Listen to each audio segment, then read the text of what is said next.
हरि ओम मित्रांनी, सर्वे कुशलिनः सन्ति वा? म्हणजेच मित्रांनो, तुम्ही सगळे खुशाल आहात का?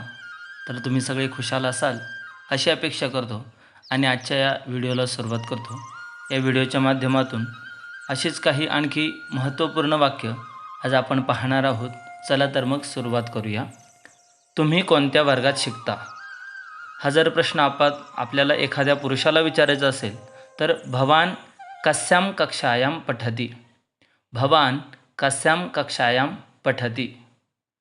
हाच प्रश्न एखाद्या स्त्रीला जर विचारायचा असेल की तुम्ही कोणत्या वर्गात शिकतात तर भवती कस्यां कक्षायां पठति? भवती कस्यां कक्षायां पठति? या ठिकाणी हा भेद लक्षात घ्या. जर एखाद्या पुरुषाला प्रश्न विचारायचा असेल तर अर्थात त्याच्यासाठी शब्द वापरला जातो भवान. भवान म्हणजेच आपण आणि भवती म्हणजे सुद्धा आपण. फक्त भवानचा प्रयोग पुरुषासाठी केला जातो आणि भवतीचा प्रयोग स्त्रीसाठी केला जातो, हे लक्षात घ्या. पुढे जाऊया. मी पदवीच्या 3ऱ्या वर्षात शिकतो. अहम स्नातक तृतीये वर्षे पठामि. अहम स्नातक तृतीये वर्षे पठामि. तुम्ही काय शिकता? ह्याच्यासाठी जर पुरुषाला प्रश्न विचारायचा असेल तर भवान किम पठति? भवान किम पठति? हाच प्रश्न जर स्त्रीला विचारायचा असेल तुम्ही काय शिकता तर त्यासाठी भवती किम पठति? भवती किम पठति? मी विज्ञान शाखेत शिकतो. अहम विज्ञान शाखायां पठामि. अहम विज्ञान शाखायां पठामि. तुमचे घर कोठे आहे? पुरुषासाठी भवतः गृहं कुत्र अस्ति? भवतः गृहं कुत्र अस्ति? हाच प्रश्न जर स्त्रीला विचारायचा असेल तर भवत्याः गृहं कुत्र अस्ति? भवत्याः गृहं कुत्र अस्ति? माझे घर पुण्यात आहे. माझे घर पुण्यात आहे. मम गृहं पुणे नगरे अस्ति. मम गृहं पुणे नगरे अस्ति. पुण्यात कुठे आहे? आपण एखाद्याला विचारतो का तो आपल्या त्या शहराचं नाव सांगतो, मग त्यानंतर आपण पुन्हा त्याला विचारतो की त्या शहरात तरी कुठे आहे? तर इथेच असाच प्रश्न आहे. पुण्यात कुठे आहे? पुणे नगरे कुत्र अस्ति? पुणे नगरे कुत्र अस्ति? या ठिकाणी लक्षात घ्या, कुत्र या शब्दाचा मराठीमध्ये अर्थ होतो कोठे.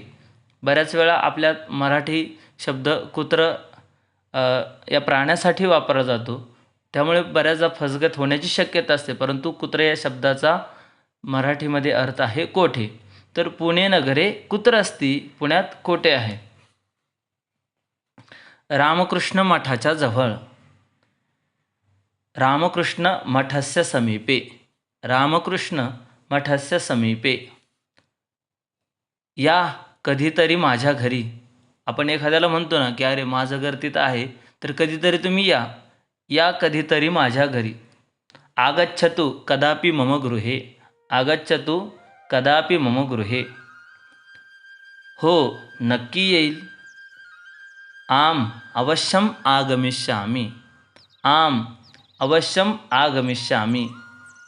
संस्कृतमध्ये होकार देण्यासाठी आम या शब्दाचा वापर केला जातो आणि नकार जर द्यायचा असेल तर न या शब्दाचा वापर केला जातो, हे लक्षात घ्या. तुम्ही कसे आहात? आपण खुशाली विचारण्यासाठी बऱ्याचदा हा प्रश्न सगळ्यांना करत असतो. तुम्ही कसे आहात? जर पुरुषासाठी हा प्रश्न असेल तर भवान कथम अस्ति? भवान कथम अस्ति? जर स्त्रीसाठी हा प्रश्न असेल तर भवती कथम अस्ति? भवती कथम अस्ति? आपण वरही पाहिलेलं आहे की पुरुषासाठी भवान या शब्दाचा वापर केला जातो आणि स्त्रीसाठी भवती या शब्दाचा वापर केला जातो. मी खुशाल आहे, अर्थात मी कुशल आहे. अहम कुशली अस्मि. अहम कुशली अस्मि. बघा, या ठिकाणी जर पुरुष असेल तर तो म्हणेल कुशली आणि स्त्री जर असेल तर ती म्हणेल कुशलिनी. अहम कुशली अस्मि असं पुरुष म्हणेल आणि अहम कुशलिनी अस्मि असं स्त्री म्हणेल. पुढे जाऊया. बरा आहेस का? आपण एखाद्याला विचारतो ना, बरा आहेस का? तर त्याच्यासाठी आहे कुशलम किम. कुशलम किम. हो, मस्त मजेत आहे. आम सर्वम कुशलम. आम सर्वम कुशलम. घरी सगळे खुशाल आहेत का? गृहे सर्वे कुशलिनः किम. गृहे सर्वे कुशलिनः किम. हो, सगळे खुशाल आहेत. आम सर्वे कुशलिनः सन्ति. आम सर्वे कुशलिनः सन्ति. कः विशेषः. काय विशेष? का वार्ता. काय बातमी. कोपी विशेषः. आणखी काही विशेष आहे का? तुम्हीच बोला. भवान एव वदतु. भवान एव वदतु. तुम्ही कोठून येत आहात? भवान कुतः आगच्छति. भवान कुतः आगच्छति. आता स्त्रीसाठी हाच प्रश्न केला असेल तर भवती कुतः आगच्छति. भवती कुतः आगच्छति. मी घरून येत आहे. अहम गृहतः आगच्छामि. अहम गृहतः आगच्छामि. या ठिकाणी एक महत्त्वाची गोष्ट सांगतो.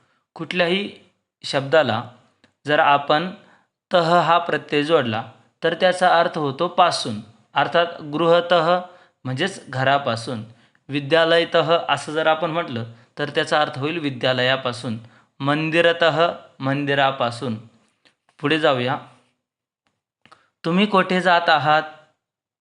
भवान कुत्र गच्छति. भवान कुत्र गच्छति. आणि स्त्रीसाठी असेल भवती कुत्र गच्छति. भवती कुत्र गच्छति.